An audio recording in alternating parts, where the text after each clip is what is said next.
Okay, bismillah. Kita sambung ayat 41 surah Al-Baqarah. A'udzubillahi minasyaitonirrajim. Wa aminu bima anzaltu musaddiqan lima ma'akum wa la takunu awwala kafirin bih wa la tashtaru bi ayati samanan qalilan wa iyaya fattaqun. Wow, dan amilu, berimanlah olehmu bima dengan apa yang anzaltu telah menurunkan oleh aku, musaddiqan yang membenarkan, li bagi ma apa yang ma'akum berserta kamu. Wow, dan la jangan takunu kamu jadi awala yang mula-mula kafiri yang kafir bihi dengannya. Wow, dan la jangan tashtaru kamu menjual bi dengan ayati ayat-ayatku. Samanan harga qalilan yang sedikit. Wow, dan iyaka akan daku. Fa maka at-takuni takutlah olehmu akan daku. Dan berimanlah olehmu dengan apa yang telah menurunkan oleh aku, yang membenarkan bagi apa yang berserta kamu. Dan jangan kamu jadi yang mula-mula kafir dengannya. Dan jangan kamu menjual dengan ayat-ayatku harga yang sedikit. Dan akan daku, maka takutlah olehmu akan daku. Okey. Siapa dulu? Kak Ain dulu. Okay. A'udzu billahi minasyaitonir rajim. Bismillahirrahmanirrahim. Wa aminu bima anzaltu musaddiqan lima ma'akum wa la takunu awwala kafirin bih wa la tashtaru bi ayati samanan qalilan wa iyaya fattaqun. Wow, dan aminu, berimanlah olehmu bima dengan apa yang anzaltu telah menurunkan oleh aku, musaddiqan yang membenarkan, lima bagi apa yang ma'akum berserta kamu. Wow, dan la jangan takunu engkau jadi awala yang awal-awal kafiri yang kafir bihi dengannya. Wow, dan la jangan tashtaru engkau jual bi ayati dengan ayat-ayatku samanan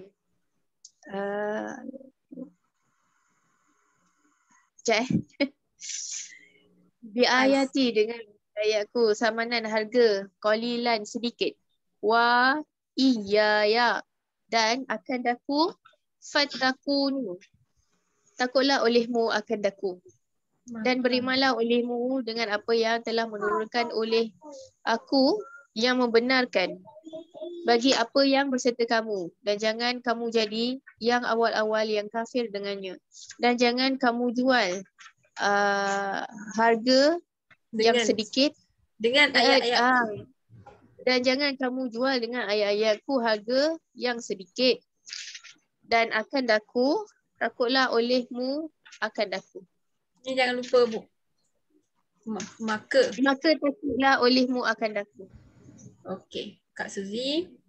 Okey. A'udzubillahi minasyaitonirrajim. Wa aminu bima anzaltu musaddiqan lima ma'akum wa la takunu awwala kafirin bih. Wala tashtaru bi ayati samanan qalilan wa iyaya fattaqun. Wa dan aminu berimanlah olehmu bima dengan apa yang anzaltu telah menurunkan oleh aku, musaddiqan yang membenarkan, li bagi ma apa yang ma'akum berserta kamu. Wa dan la jangan takunu kamu jadi awwala yang awal-awal kafir yang kafir bihi dengannya. Wa dan la jangan tashtaru kamu menjual bi ayati dengan ayat-ayatku samanan harga qalilan yang sedikit. Wa iyaya wa dan iyaya akan daku fa maka at-takuni takutlah olehmu akan daku. Dan berimanlah olehmu dengan apa yang telah menurunkan oleh aku yang membenarkan bagi apa yang berserta kamu. Dan jangan kamu jadi yang awal-awal yang kafir dengannya. Dan jangan kamu menjual dengan ayat-ayatku harga yang sedikit dan akan daku, maka takutlah olehmu akan daku. Okay. Okay, yang baru masuk kalau nak join boleh je angkat tangan.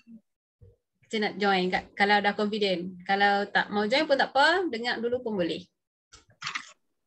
Dengar dulu. Okay, boleh. Alright. So last week kita ada belajar tentang isim isyarat. So dalam Quran selalunya dia menggunakan kata tunjuk jauh. So kita fokus yang ni lah dulu. Banyak-banyak kan nanti lupa. Okay, contoh macam saya dah bagi hari tu surah Alif Lam Mim ayat berapa? Zalika.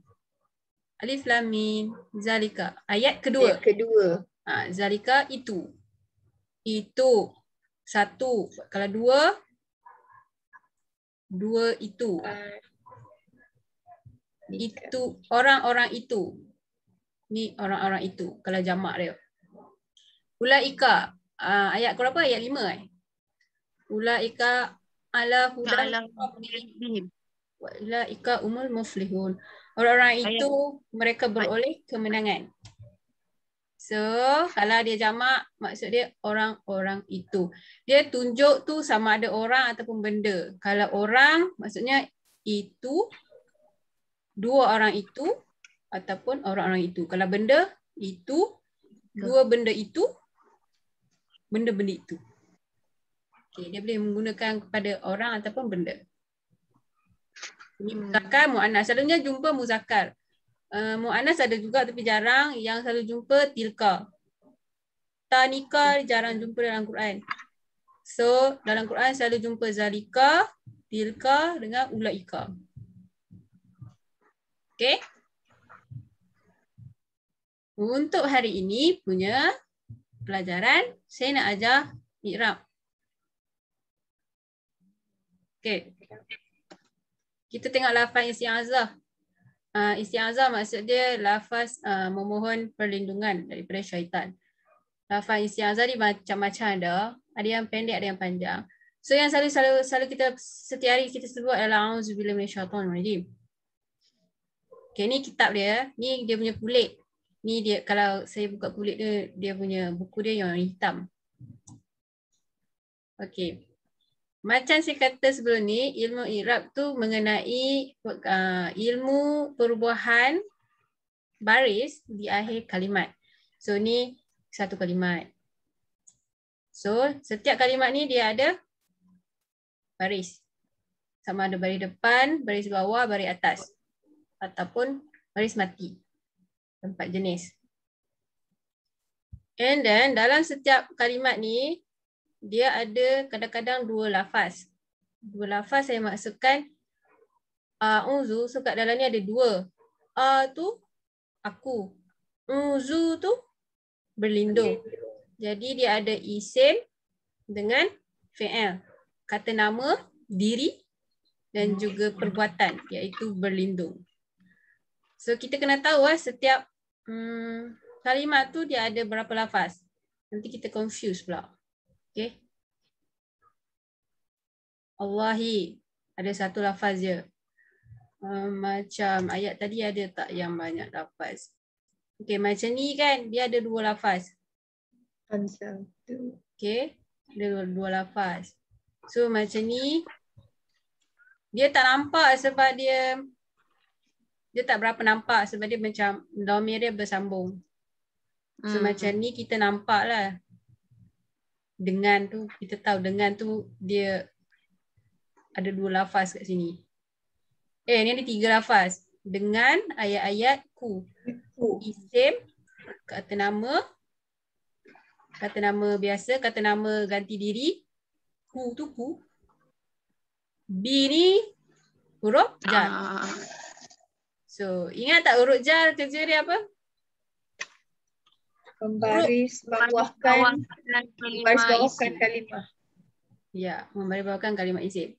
So huruf di sini maksudnya kata sendi. Dalam bahasa Melayu, kata sendi ataupun kata tugas macam daripada, dan, Apa lagi? Daripada dan. Walaupun. Tak. Walaupun. Kata Ke, sendirilah. ke. Ya, kepada. Itu semua kata sendirilah, kata tugas. So kalau saya cakap huruf tu bukan huruf Melayu lah. Huruf kat sini adalah bahasa Arab, maksud dia kata sendi. Okey, kita sambung yang ni, i'rab. Okey, dalam a'udzu ni kita panggil satu perbuatan. Dalam bahasa Arab kita panggil fa'il. Jadi kita kalau dalam i'rab kita kena dia macam menyanyi dah juga kan. So a'udzu fi'lun mudhari' marfu' dhammah fa'il dhamir mustatirun taqdiruhu ana. So maksudnya dalam a'udzu tu dia ada fi'il mudhari'. Dia adalah fi'il mudhari' marfu', maksudnya dibaca baris depan. Tanda dia ada dhammah. Tanda marfu' tu ni, tanda marfu' ni, dhammah ni. So ni kita panggil dhammah. So a'udzu dibaca depan dengan tandanya dhammah.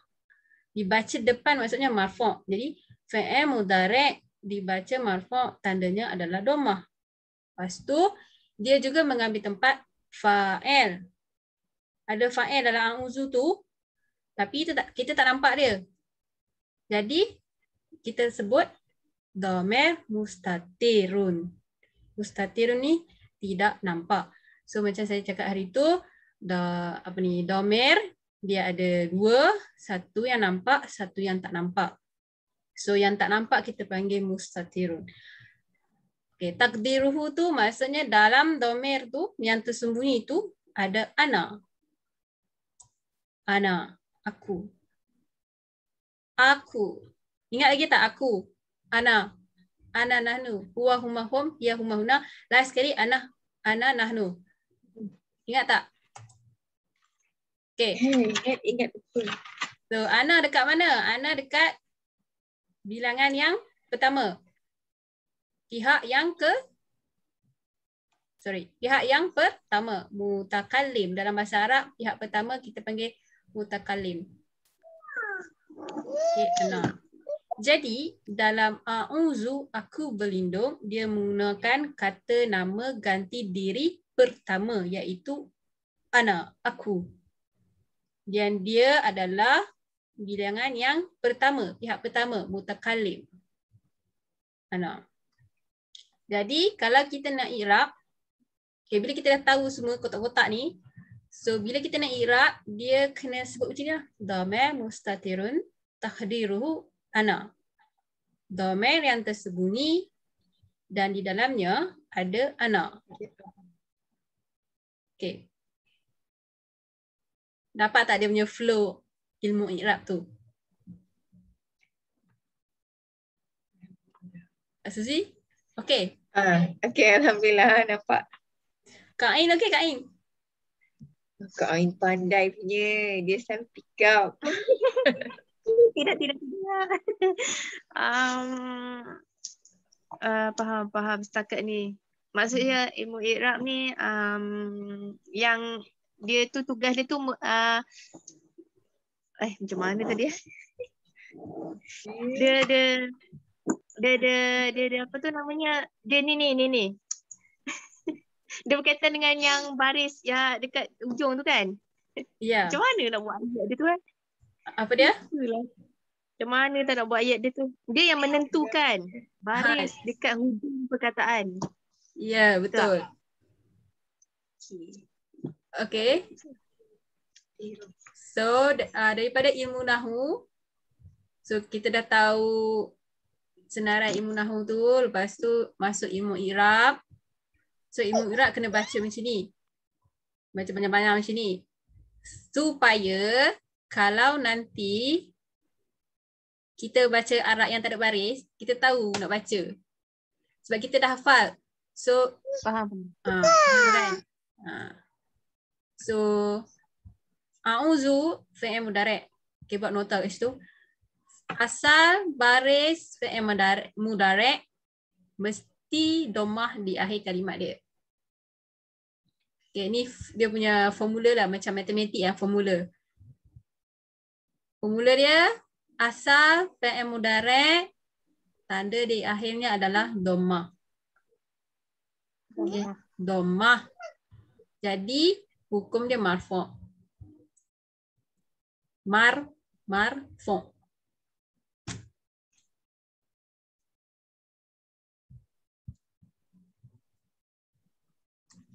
Kalau macam orang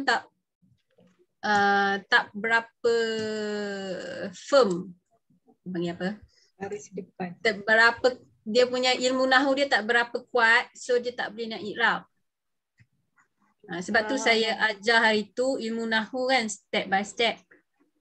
Last kali baru masuk ilmu i'rab.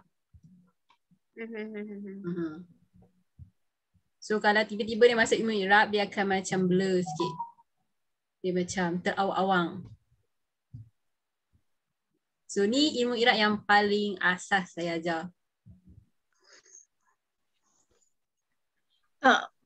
Nabila nak confirm balik ya. Asal fi'il mudhari', tanda akhir kalimah mesti dhammah hukum marfu'. Marfu' baris depan.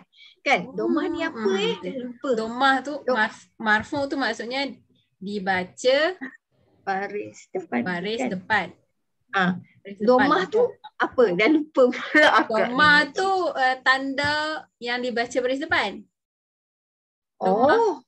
Dhammah tu tanda marfu'nya. Macam mansub, hukum mansub barisnya atas, iaitu kasrah. Kiranya dhammah tu istilah sajalah, yang marfu' tu yang bunyi baris depan. Apa benda? Dhammah tu tanda hukum marfu'. Tanda hukum marfu'. Okey. Apa tanda bagi hukum marfu'? Macam mana saya cakap apa tanda benda ni warna hitam? Gelap kan? Tanda bagi benda ni dia hitam adalah gelap kan? So tanda kira macam adjektif dia.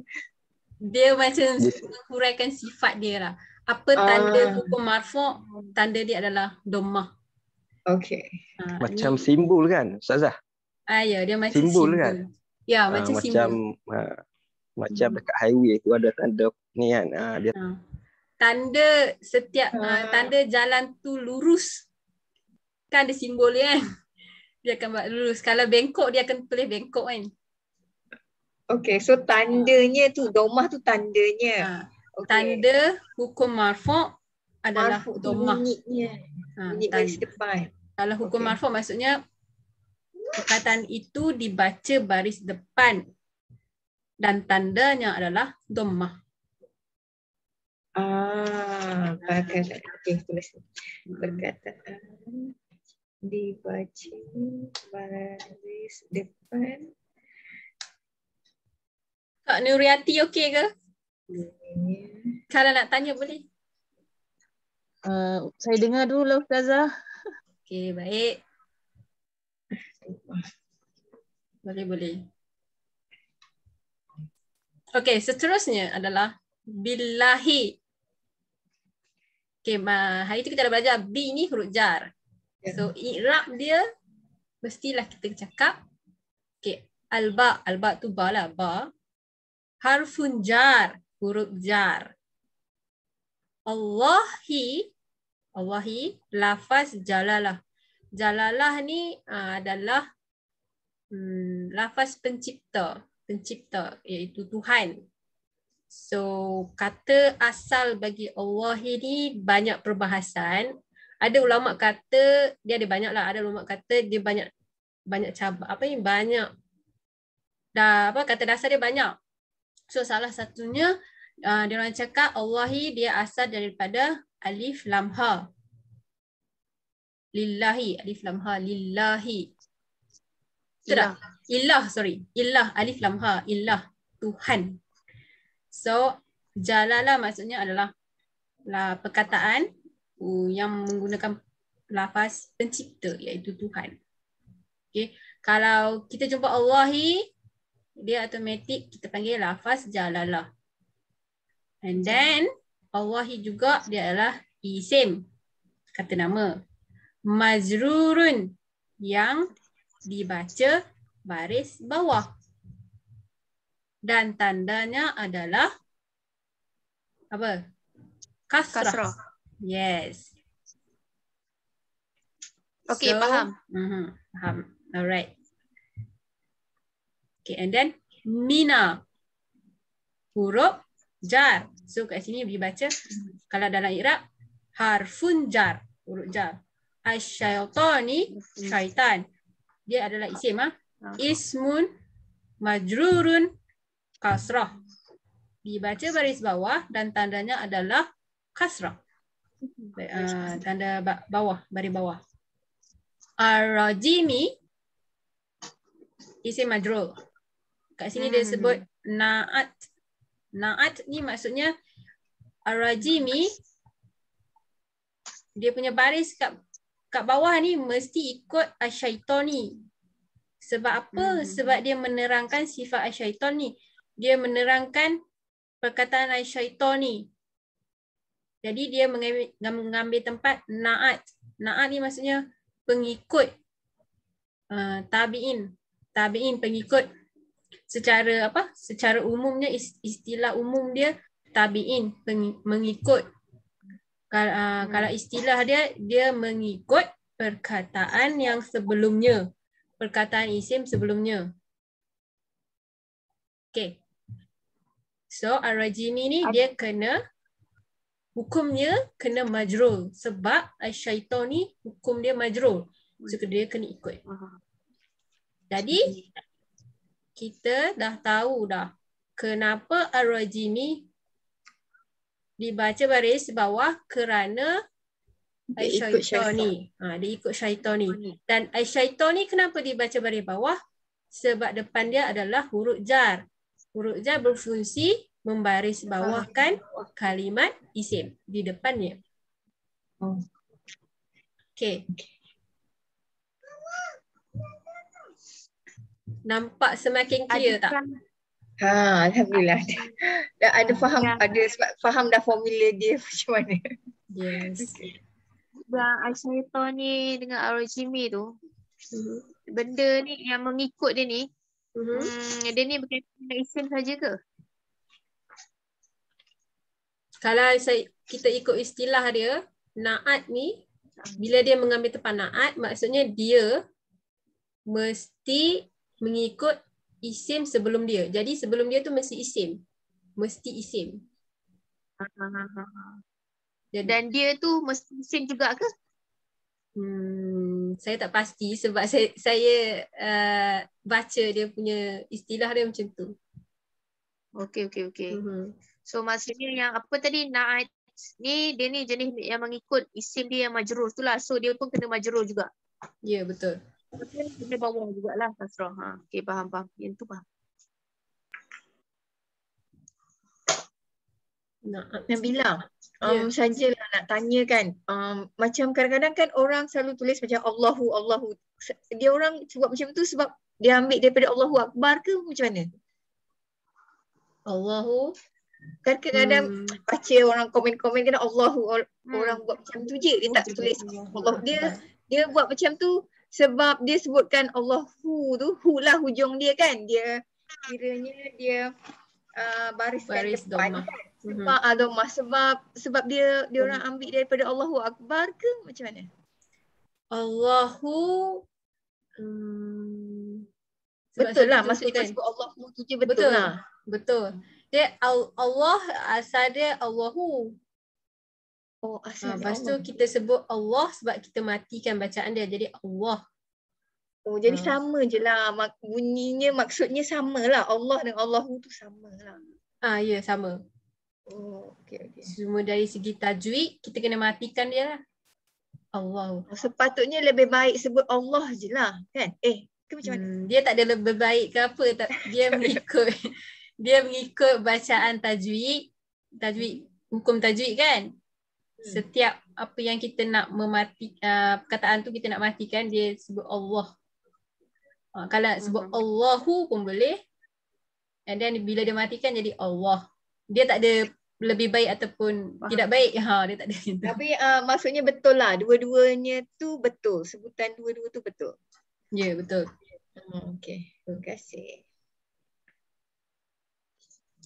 And then kita So, ada lagi kalau 10 yang- minit. Kalau yang macam tadi tu kan syaitan ni Asyaitonir rajim ni dia samalah dengan Bismillahirrahmani, sama lah. Bismillahirrahmani. Dengan nama Allah yang betul. dengan nama jar. Yes. Dia mengikut Ar-Rahman ni Ar-Rahim. Dia mengikut Ar-Rahmani. Okay. Saya kena tengok tu. Tengok dia punya ni. Dia punya Arabik.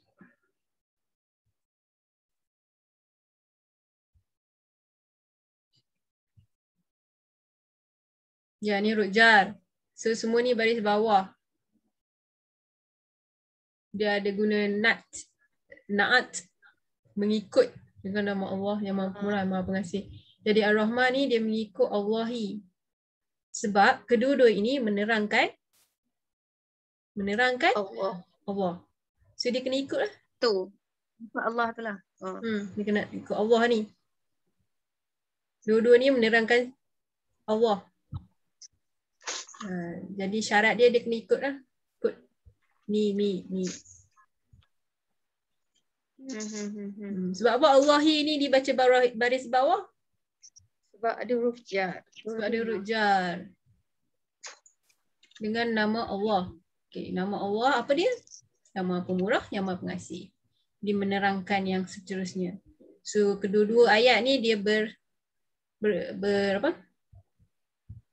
bersambung, mengikut.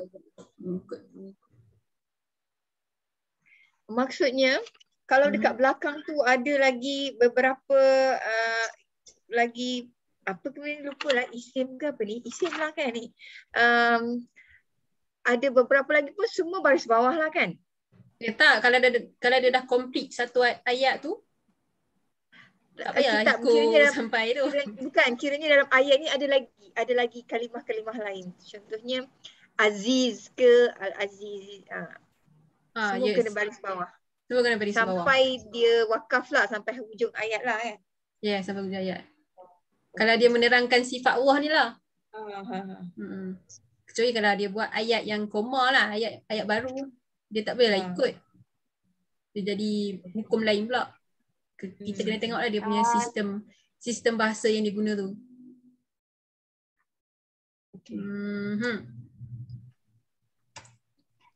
Dia ada banyak sebenarnya sistem dia tu. Setiap ayat-ayat yang macam ni saya tengok macam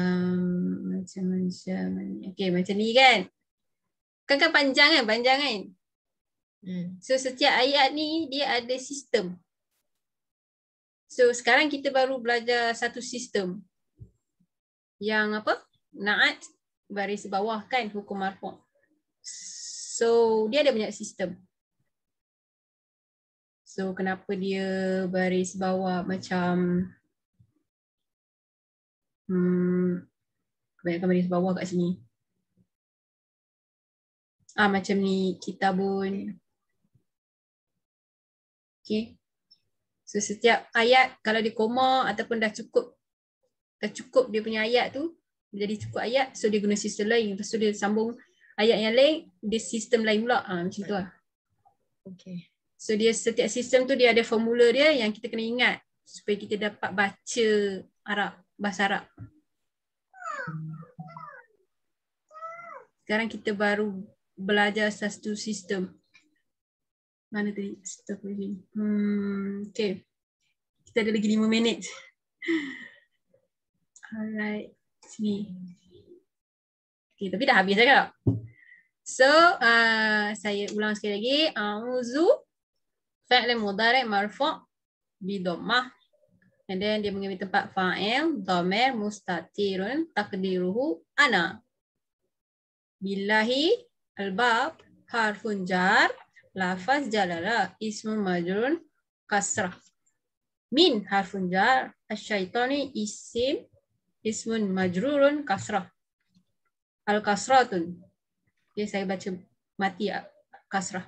Ar-rajim, na'at, majrurun, kasrah.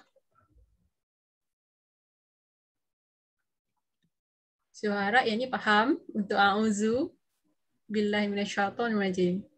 Saya nak fokus surah Al-Fatihah sebab kita selalu jumpa surah Al-Fatihah.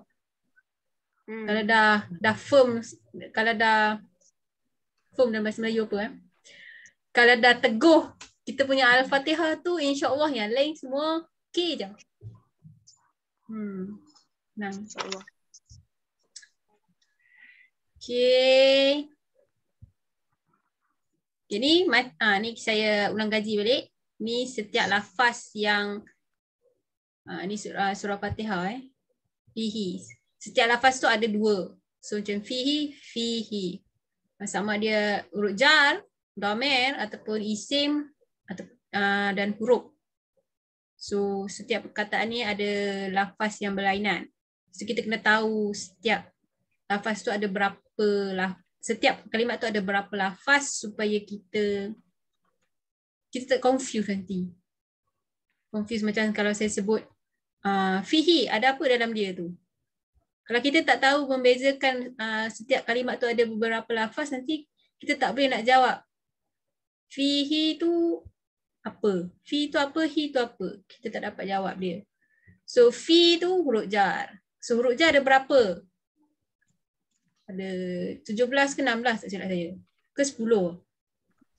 10. Huruf jar. Huruf jar kan? 17 kan? 2, 3, 4, 5, 6, 7, 8, 9, 10, 11, 12, 13, 14, 15, 16. 16. 16 Bukan, ni huruf jar ya. Bukan. Hari tu dah salah. 10. 10 huruf jar. 10. Ila, ala, fi, min, bi, li. Ila. Bukan dia mim dulu ke? Huruf jar min, ila, an, ala. Dia kena ikut min dulu. Baru boleh buat rentak. Tidak, dia macam tak ada rentak. Rentak ni mencatat daripada Google. Okey, dalam bahasa Arab, ulang gaji. Dalam bahasa Arab kata ganti diri ada 14. Okey, kalau dalam bahasa Melayu ada berapa? Aku, kamu, engkau, kita, kamu, dia, mereka. Ni Cikgu Suzy. Cikgu Suzy. Cikgu tak ajar bahasa Melayu. Cikgu pun mungkin boleh feel bahasa Melayu. Okay. Alright. So kotak ni kena hafal. Sebab bahasa Arab dia memang guna setiap perkataan tu ada jantina. Dia bukan bahasa macam bahasa Melayu. Tak ada jantina. Dalam bahasa Arab setiap perkataan tu ada jantina.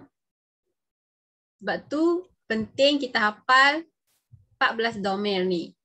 Supaya kita tahu perkataan ni dia guna jantina apa. Alright. So macam ayat yang baru kita belajar tadi tu kan. Bi ayati. So kat sini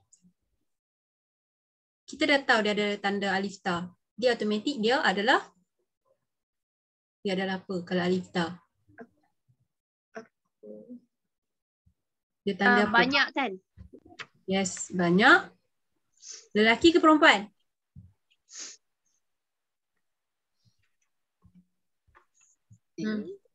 Perempuan. Yes, perempuan. So ayat-ayat ni dia menggunakan perkataan perempuan. Tanda dia alif ta. Alif ta. Itu kita kena aware lah. Setiap perkataan ni dia ada menunjukkan jantina. Alright. Kita kena tamatkan kelas kita. Dah 40 minit sebab kelas free kan. Kelas free 40 minit. Kalau nak berbayar boleh 2-3 jam. Zoom dia bagi 40 untuk free saja.